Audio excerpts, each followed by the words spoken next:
I'm Susie Hess. And I'm Yehuda Price. This is Our Stories Matter. I am so excited, Sydney, to hear you 2 days in a row. Folks who didn't join in yesterday, Trauma-Informed LA and Unchained Scholars, we held a panel on healing through activism to end sexual assault in jails, prisons, and the military. So I heard Sydney last night, and we're also on DA Gascon's Crime Victims Advisory Board together. And I just find you, the more you speak, the more I'm just in awe of your lived experience, your healing, your activism. And to give the listeners a little bit of who you are, and then we'll get to it throughout the interview, is that Sydney Rogers has been in the entertainment industry for over 2 decades and identifies as a non-op, non-binary trans femme, bringing more visibility to the trans non-binary community through activism, using their art as activism through theater, film, television, and other mediums. They are the training and education manager at Trans Can Work. So welcome. I'm excited that you're here. Thank you so much for having me. I love how the universe just, opens up these opportunities for us to have these conversations. And you are so awesome to just talk to. So I'm happy to be here. Oh, I feel the same way about you, which is why I was blowing up your phone yesterday. So I'm wondering if we can start with just describing your work related to healing. Okay. It's very interesting to even describe my work because it's been such an evolution. I come from a domestic violent background where my stepdad used to hit me and my mom. And we escaped from Ohio and came out here to California when I was 10 years old. So right there was the beginning step of healing for me. Even at 10 years old, I knew that if I didn't learn how to either suppress or work through or write about what has happened to me at that young of age, that I wouldn't be able to move forward. So I remember my mom giving me journals at every Easter. Every Easter was like a Christmas in our house, where my mom would give us certain things that we had an inclination to. So if my sister was into what she wanted to be a doctor, my mom would get her doctor stuff. For me, I wanted to be a writer, so she would get me journals and pens and colored pencils and all that kind of stuff. So I started journaling at a very young age of just writing out my feelings and stuff like that. I didn't call it a diary because I was a little boy. So it was a journal. So I had a journal, and then cut to when I got older and I got into theater and musical theater. I saw being on stage was a way of working through any of the stuff I was going through at that time too. I still didn't know my own gender identity. I was still handling racism and white supremacy and underground, suppression. But I knew that I needed these outlets to really allow me to heal. And I noticed that when I had these outlets, I felt better, and I was able to have more capacity to handle other people's stuff, right?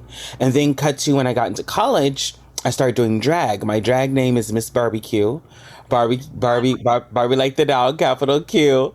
I started doing that in 1992, and I saw drag as a form of theater. So it was a right evolution to go from musical theater to drag, because it was all theatrical. But then I started working in clubs, and a lot of the kids in the clubs would come up to me and tell me about what they're going through. And I saw again drag as a way of healing, as a way of connecting to other people through music and performance. And then as it's evolved over the years, I saw my work of healing and using my art going into spoken word, storytelling. I got back into theater, incorporating drag and theater together. So I started doing a lot of that stuff too. And so and then when I got sober, I got sober in 2013. I'm 7 years clean and sober. When I got sober, I realized I needed to take my healing a couple of levels further. I needed to dive deep. I needed to not just heal, but I needed to forgive and heal. I needed to listen and heal. I needed to heal myself so I can help others heal. I realized that there's these different facets of healing that a lot of people, including myself, needed to dive on. It wasn't just this surface layer of healing that needed to happen, because if it didn't, the scab would get pulled off and we bleed all over again. You know what I mean? Yeah. So I realized I need to go into a deeper level. And then I took a spiritual practitioner workshop. Actually, it was a course for 2 years. Every Saturday, we were meeting on Zoom. This is before the pandemic. Every Saturday for 4 hours on Zoom, we were meeting and we were diving into connecting with the universe, forgiveness. What is death? What does that mean? How do we use how do we learn to move our ego to the side and allow to listen to our subconscious as well as our conscious mind? How do we learn to speak to our inner child, our inner rebel, our inner adult? How do we learn to really listen to those things? And I noticed the healing for me started coming when I started honoring the inner child. I started honoring the rebel. The rebel wants to go to roller coasters and get a tattoo and do other stuff. The inner child wants to play and get Happy Meals and watch Star Wars all day, and the adult, needs to pay the bills and needs to get groceries and make sure food is prepared. All those are parts of me. All of those parts are parts of me. And I realized the healing came when I was able to really honor each one of those aspects of me. That is so beautiful and powerful. And, I'm thinking, I started watching We're Here last night. Mm-hmm. Actually, Lenora suggested that I check it out. Mm-hmm. And what I was drawn to was the part of when you're in drag, and I don't know if this is true for you, but when you're in drag, there's this empowerment. And I was imagining, because, they were showing a lot of folks who normally would not be in drag, like the parents, I'm not sure if you saw it, but the parents of, their children who were exploring. So the parents were doing it and the parents were not, this was not their common thing, but then you saw them come into themselves. So I thought, this is a really interesting way in terms of healing through drag of your own empowerment. And I'm wondering if that was similar for you. For me with drag, I realized people listened to me more when I was in drag than when I wasn't in drag. And I noticed that when I got up on stage, when you're on stage with a microphone, people see you as authority. People see you as whatever you say goes. That goes from Oprah to the president to Mariah Carey to whoever has the microphone has the power. Right. And so in the small settings like clubs and stuff, I noticed that it wasn't enough for me just to perform an Aretha Franklin song, but I had to send a message. I had to, and so the music that I would even perform, I'm come from old school Chicago house. That was my music, and a lot of that music used Black women as their vocalists, and the messages were always like brighter days, keep pushing on, things are gonna get better, music is my life, and all those kinds of titles I would get. And, my love is the key to set you free. All those titles, I would perform those ones because they became a mantra when you would perform them over and over and over. And I realized as a drag queen, I wasn't going to perform songs that I didn't believe in. I wasn't going to perform songs that didn't have a message. And I think the first time I realized I could get political was when I did a Nina Simone song. She did a version of I Ain't Got No from Hair. And it's this beautiful 60s version. And I did it as a homeless person walking on stage, and I was taking off my homeless clothes and I had this fabulous outfit underneath.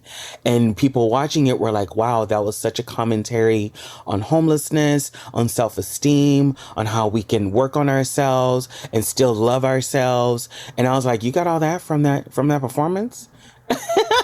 And I realized, oh wow, our drag does send a message, and we're able to communicate about how we love ourselves through drag. And you're right, we're here is a way of communicating that not only can the parents accept their children, but the parents can accept themselves. Yes. Mm-hmm. Wow. Yeah. I never even thought about it in the way you described it. And I'm wondering too, I know we opened up this conversation speaking about or highlighting how even this recording we're doing is kind of like different in these times. So I'm wondering how we've adjusted this Trauma-Informed LA podcast to do it, via Zoom and, just with these COVID precautions. So I'm wondering how this pandemic and the revolution is causing you to radically imagine in ways that you have not before. Oh, yeah. Well, actually, the interesting part is because I had gigs lined up last year. I work full time, but I was still doing Miss Barbecue. I was going to go up to Sacramento and the Bay Area to do a play all about black femmes, black women, called Comb Your Hair or You'll Look Like a Slave. And it's written by Lily Jackson, a wonderful playwright out of Riverside. Shout out to Lily. But it's these 13 vignettes about black women and black femmes and about how we see ourselves and how our hair is versatile and all those things. We were gonna go up there and do this play. And I usually do stuff with AIDS Life Cycle when AIDS Life Cycle is an event where people ride from San Francisco to Los Angeles, 545 miles from San Francisco to Los Angeles, and they would come into Los Angeles and we'd have a whole festival. And I was the queen that would stand at the finishing line as everyone rode in. And I had been doing that for like 4 years of like really connecting with people who had been afflicted with HIV, families who came because of their child had died from HIV and all that stuff. So it became this really family moment that I looked forward to every year. That got canceled. All these other gigs I was getting have been canceled. So the pandemic has switched on how I'm doing my art. What does it look like? It's switched on how I relate to my art. If I'm not on stage, who am I? That kind of thing. Yeah. It's changed all that kind of stuff. But it's also put a fire underneath me of like, you know what? I'm gonna find another job in the middle of COVID, and I did. I'm gonna apply to grad school in the middle of COVID. Oh, you can't do that, and I did. I start grad school on May 17th. As an MSW. Getting my master's in social work. I did all that in the middle of COVID. And so when I tell people that you can find a job in the middle of COVID, you can go to grad school, apply to grad school, write your personal statement in the middle of COVID.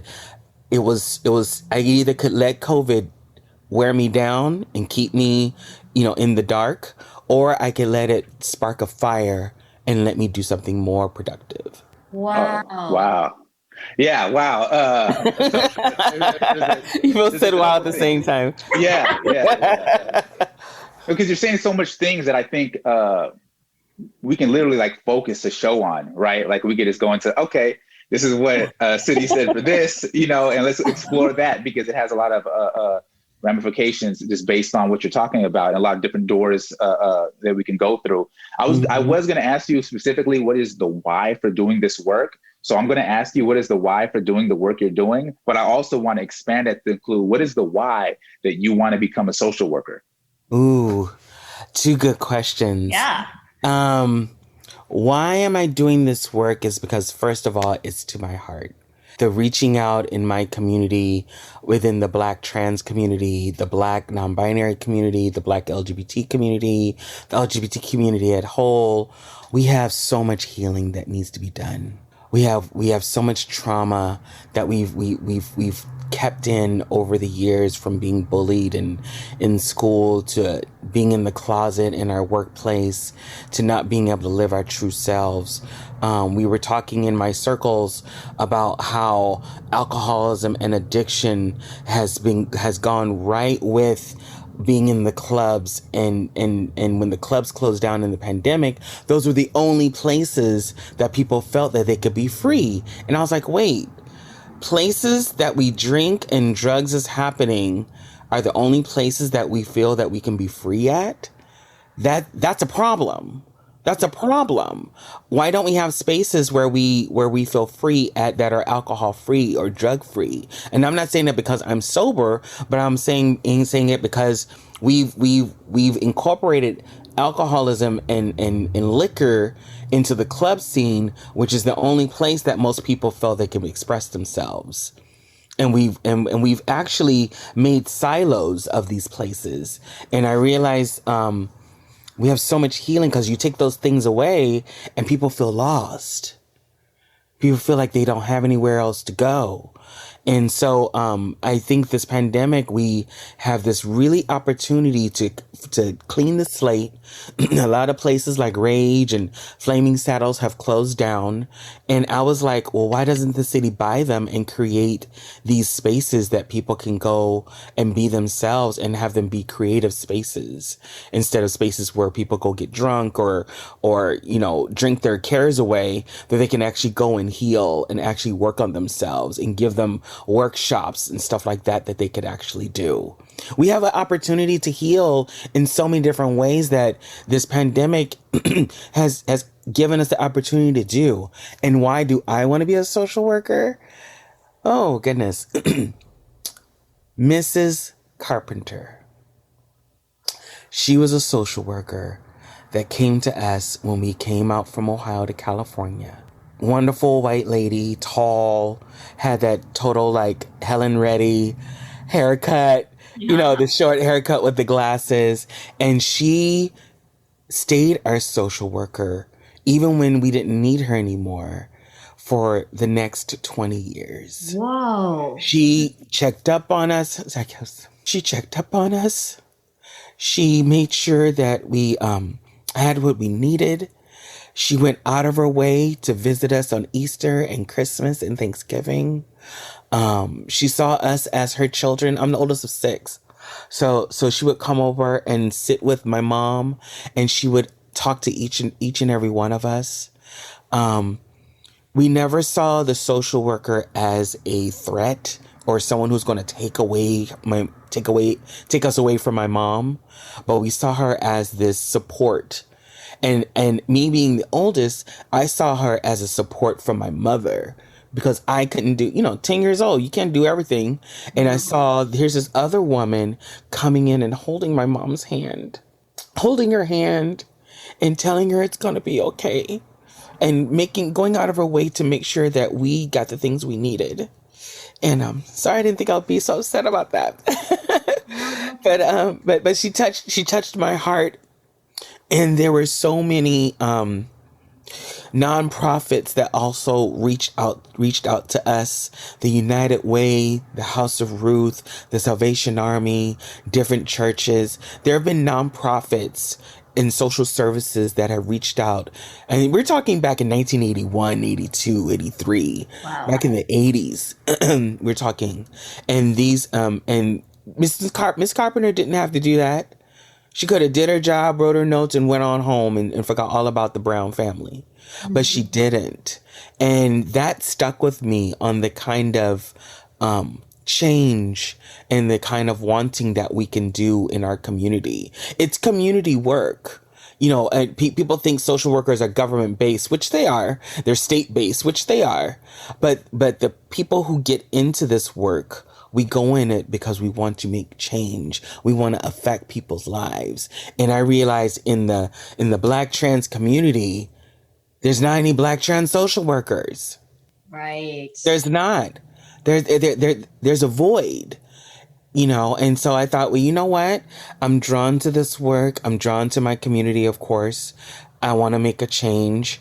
I don't want to do, I mean, I love my drag life. It's afforded me travel, movies, film. I've done music videos and stuff like that. But the real substantial work, I was like, you know what? I think that's where I'm called to. That is, yeah. That's- I mean, incredibly powerful. And I mean, there's so many things like Yehuda was saying that we can go in. I'm thinking also. I've been told I should write a book. Yes. I mean, and I had this epiphany at the beginning of the 2021, and I was like, I don't want to just write one book. I want to write books. Let's write some books. Yeah. Let's do it. Yes. Like website. Yes. That's up on here, so. Exactly. By the way, do you have any contact with the social worker? No, Miss Carpenter passed. She passed about 15 years ago. Oh. She of older age. She was in her 50s when we met her. Okay. Yeah, she had been doing social work for a long time, and when we met her, she was in her 50s, and so she stayed with us. And I can ask my mom how she passed away, but we think of her fondly whenever Miss Carpenter's name comes up. We all remember how she made us feel, and she made us feel safe. And she made me, she's the one who got me into speech therapy. When we first came out from Ohio to California, I developed a speech impediment, a stutter. And it's funny because I stutter in Spanish now, but she's the one who got me to go to Miss Grafey, which is another lady who is just amazing, a speech therapist that I got in, elementary school, who followed me all the way through high school.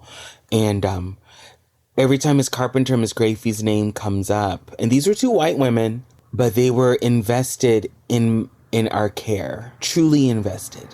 It's beautiful. And I'm so glad that you're going to be in the field. One, the field needs you. Two, social work was started by white women who had resources. And so a lot of communities are wanting someone to look like them, someone who has a similar experience. I mean, which I experienced too, experiencing intimate partner violence. And when I was receiving support, I really did want the person to have been in that situation. I mean, it helps tremendously. And it's interesting because back in the day when I went to social work school in the 90s, it was like, oh, you don't have to have had that experience to be able to support folks, which I get. I understand. And I do think there's a deeper sense of attunement. And, I think of you, I think of Yehuda, I think of myself in terms of wanting to provide support to where we were, because we have that deep sense of empathy that I don't know if someone would have a deep sense of empathy if they haven't experienced it, like as deep, because you get it. As a social worker, we're meeting people right at that crossroads. Yeah. We're meeting people at a crossroads where if they don't get that support, they could go in a downward spiral. Yeah. And go down a really dark place. But having that support, just that phone call, just that checking in, just that I thought of you today. Here's this book I think you should read, or here's this support group I think would be great for you. And they go to that support group and find more support. And then they realize that they are not their trauma, could change everything. I was homeless for 4 years. And in the middle of my homelessness, I didn't reach out. I didn't go to any organizations. I kind of just stayed in my little dark world in the middle of my addiction. And I know if I had reached out or people had reached out to me, things would have changed. And someone did reach out to me and got me into rehab. You talk about community and you talk about the power of community healing, the power of inclusion. And I'm wondering how because I know I'm wondering how inclusion has been healing for you, and then how, like, where your thunder came from. And I'm using the word thunder because Yohina and I'm gonna steal that. I like that. I'm going to tell you where we stole it from, or where I stole it from. We interviewed an amazing, powerful woman named Rihanna, who's currently incarcerated. And she talked about no one can take away her thunder. Okay. And so when you're speaking, I hear your thunder, like in COVID and applying to grad school and moving, and you had experienced houselessness, and you experienced intimate partner violence, all this stuff. And yet you keep rising up. And it seems like so much is around community healing and inclusion. And I'm wondering if you could talk about that. Absolutely. Can I touch on the thunder part just right quick though? Yeah, touch on the thunder. It sounds all those things, the houselessness, the applying to grad school, the finding a new job, they did not come without fear. They did not come without like, how am I going to eat? Where am I going to sleep tonight? What if I don't get into grad school? What if I can't find a job and I just end up staying at this job? There's so much fear behind each one of those. But there comes that moment where you just, one of the things they say in 12 step is to do the footwork and stay out of the results. They tell us that all the time. Do the footwork, turn in the application for grad school, turn on the application for the job, reach out and find somewhere to sleep that night, humble yourself, do the footwork and stay out of the results. And once I turned in the applications and stuff, I was like, okay, I did the footwork. If something happens out of it, great. If it doesn't, that's okay too. That means it wasn't meant for me. The healing and inclusion, I noticed, and I was thinking about this when I was in the shower this morning. I was thinking about how many times have I been the only one at the table? How many times have I been the only one in groups, in classes, at the workplace, of being the only black one, the only black trans one, the only black trans femme one, the only black trans non-binary one? How many times have I been the only one at those tables? And how many times have I ever stepped away because I was scared? None. I was like, I am meant to be here. And I'm meant to say my truth in these spaces. And the healing through inclusion comes when people talk about domestic violence, talk about houselessness, talk about drug addiction, and they include everyone in the gamut. People don't just say women anymore. They say women and femmes, because that's including trans women and trans femmes. You don't just say men, you say men and masculine, and those masculine presenting. That's inclusion. Saying, and the lexicon's changing on how people want to include people. Even when announcing, hi, I'm Cindy Rogers, my pronouns are they and she, that automatically will show people I'm not a she, I'm not a he, I am a non-binary person, and that lets the other person know it's okay if you are too. Yes, that is super powerful. And just that education piece in terms of language that includes. Language that includes, and there's something about when you're in a space and you don't have to. If someone's saying women and femmes, I automatically sit back and go, oh, they thought about me. They thought about people like me.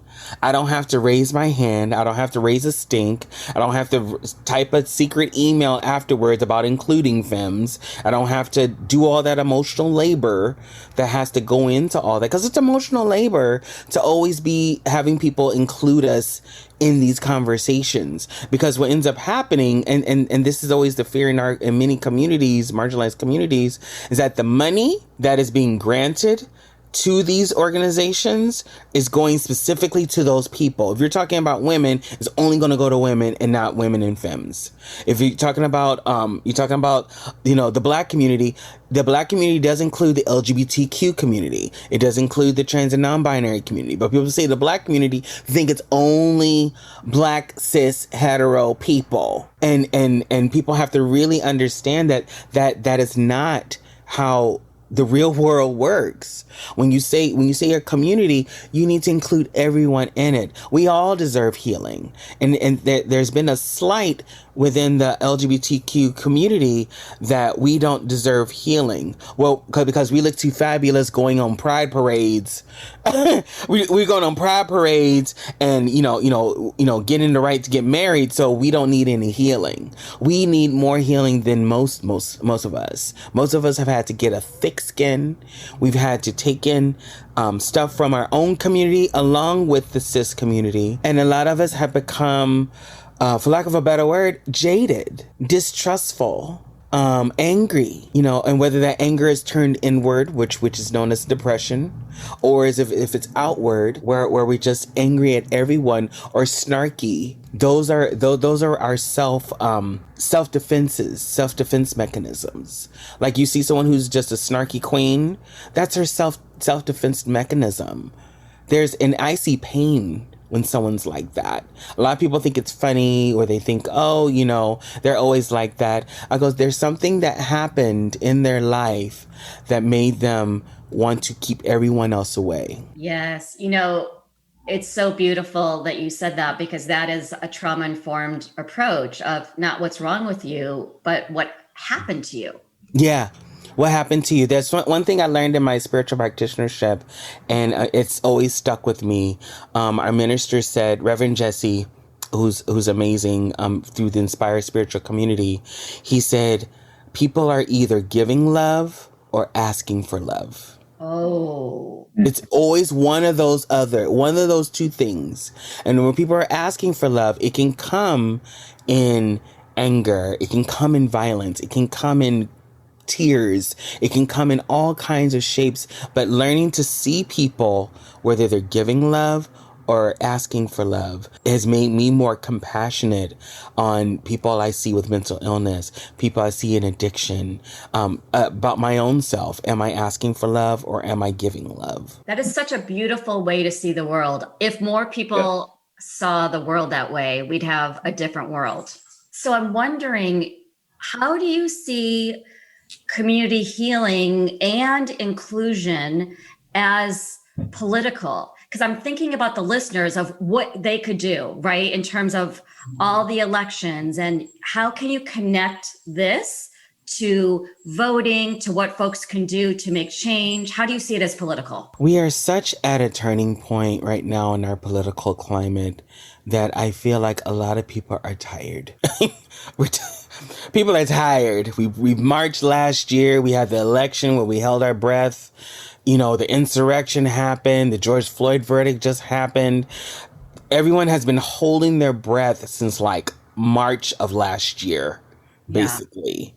And asking people to get out and vote and look at bills and put their 2 cents in, 5 cents in, it's inflation, 5 cents in, 10 cents in on stuff can feel overwhelming. Yeah. It can feel like it's so much to do.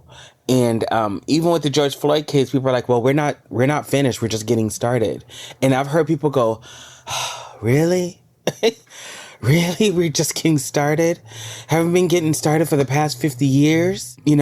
So I always say it's in baby steps. To get involved, to what you can do in your community, it's baby steps. The first and foremost is always find your passion. Find where you're passionate at. Is it about immigration? Is it about children? Is it about addiction? Is it about the trans community? Is it about, the gay community? Find where your passion is, and then find organizations that could use your gifts.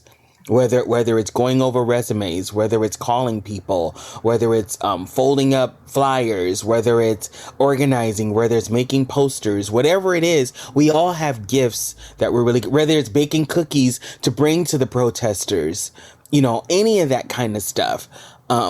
Find your passion, find where you can put your gifts in. And 3, stay aware. Stay aware of the changes that are happening. And 4, know that it's all connected. There's an intersectionality of all these things. It is not just trans people trying to get money to get to. We just passed a bill called AB 2218 last year with Newsom, that we're trying to get $15 million budgeted for trans-led organizations up and down the California coast to give to trans-led organizations. A lot of people think, well, that's just for trans people. No, it's for the wellness of everyone, because when trans people are taken care of, we're all taken care of. If there's another bill going up, if there's other bills going up, it is not just those people, quote unquote, those people who are trying to get that bill passed. It's for the good of all of us. When one group is taken care of, all of us are taken care of. Yeah, I mean, first of all, I would like to say you already sound like you graduated from social work school. So it feels like I'm already talking to a social worker. Bless your heart. Thank you. No, and I think I think for a lot of social workers too, like our lived experience kind of informs how we are able to connect with the people we're trying to connect with, right? Because we're trying to connect with people who are marginalized, powerless or voiceless, or struggling with all the dynamics of a society that may minimize their ability to contribute to it.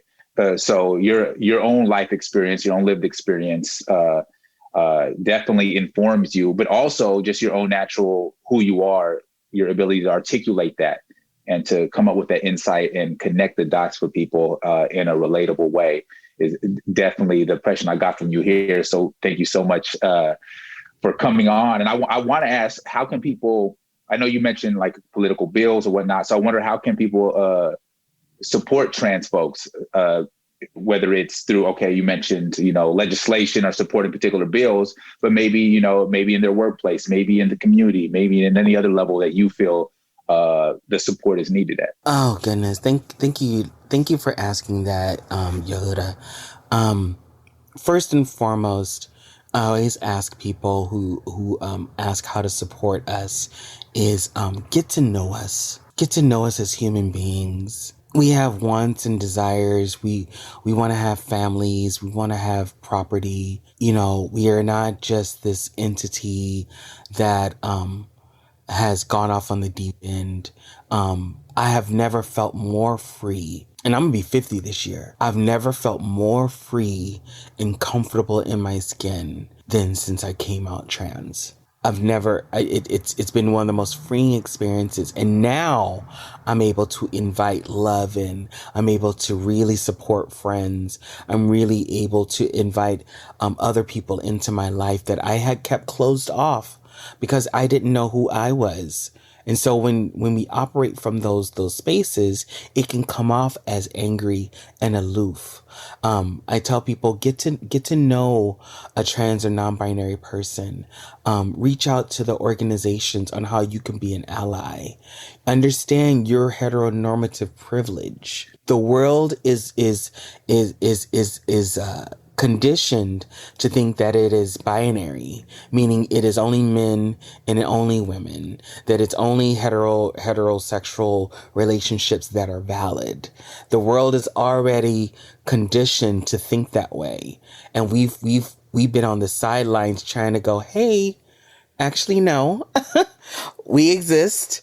And we're not anomalies, and we're not freaks or anything like that.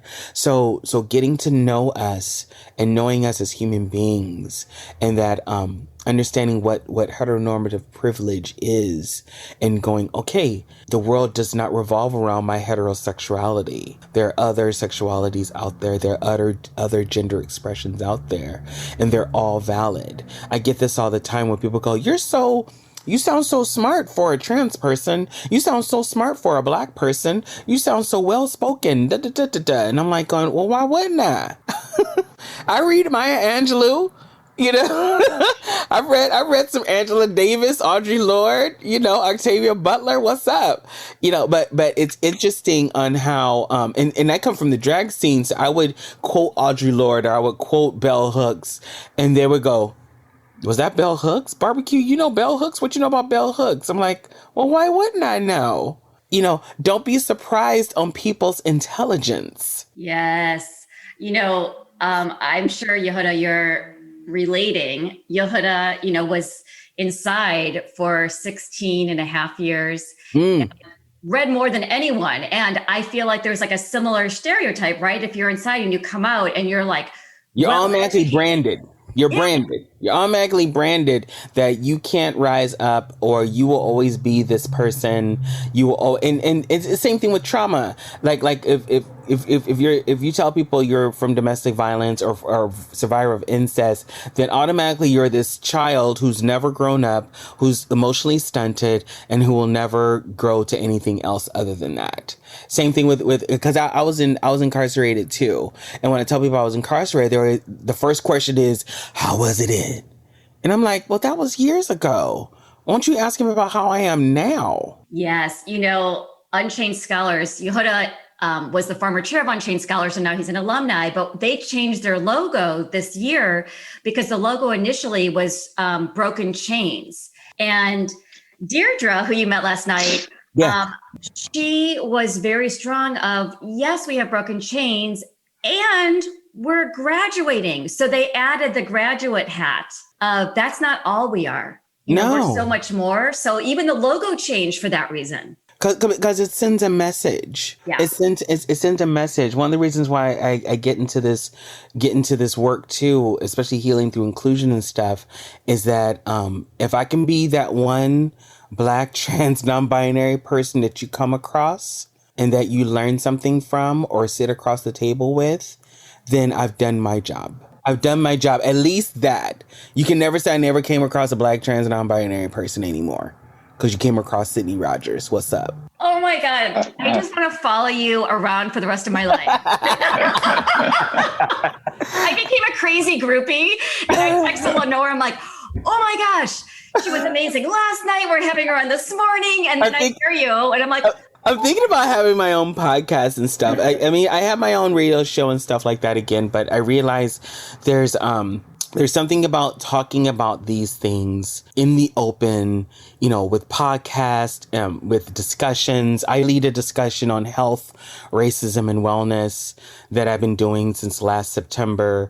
And it's always about, we talk about food deserts. We talk about the Tuskegee experiments. We talk about Henrietta Lacks. We talk about the mistrust within the medical community, how doulas. We talk about so many things within, and how it's all connected to our wellness, how it's all connected to our health, how Black and brown PLC people have not had the opportunities to really thrive, and it even comes down to the food that we're not getting. The healthiest and best food go to Whole Foods and Sprouts in the white neighborhoods. Then it trickles down to Ralph's and Vons. Then it trickles down to the 99-cent store and Superior and stuff like that. So if I'm getting an apple that's only 70% of its nutritional value, I'm constantly catching up on my nutrition. And so I'm not even fully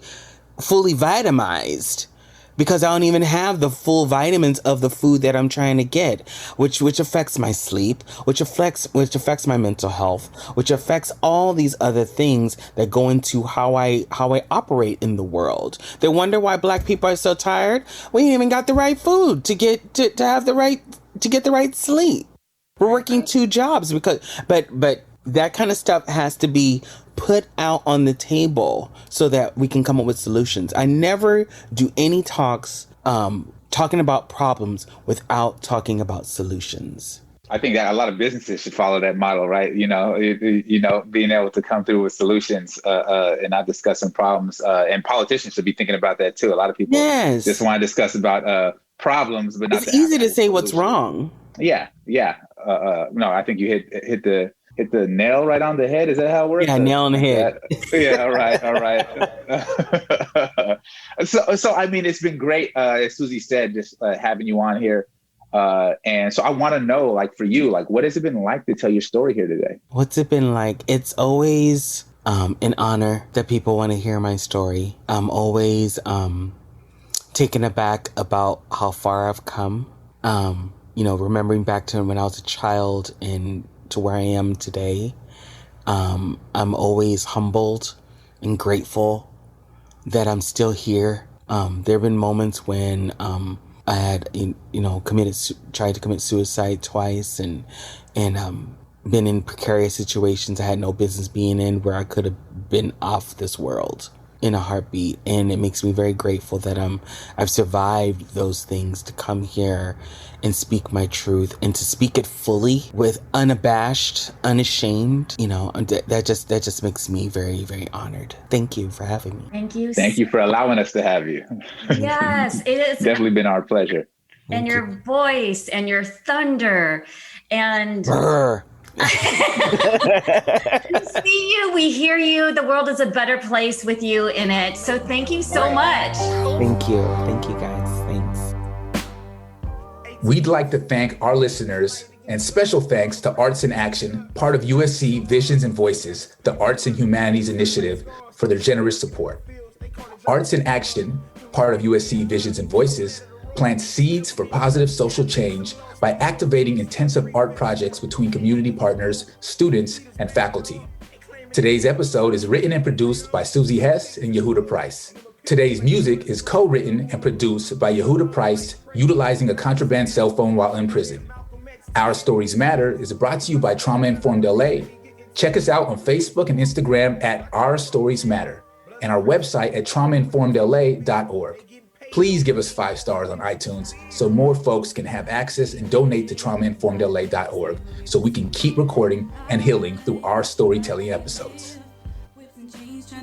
Life, this the life we live. Modern day slavery pursuing cheddar. Life, this the life we live. Whips and chains trying to duck the 12th letter. Mamas tell us be good, obey mass. So don't be like daddy, all in the hood, okay, fast.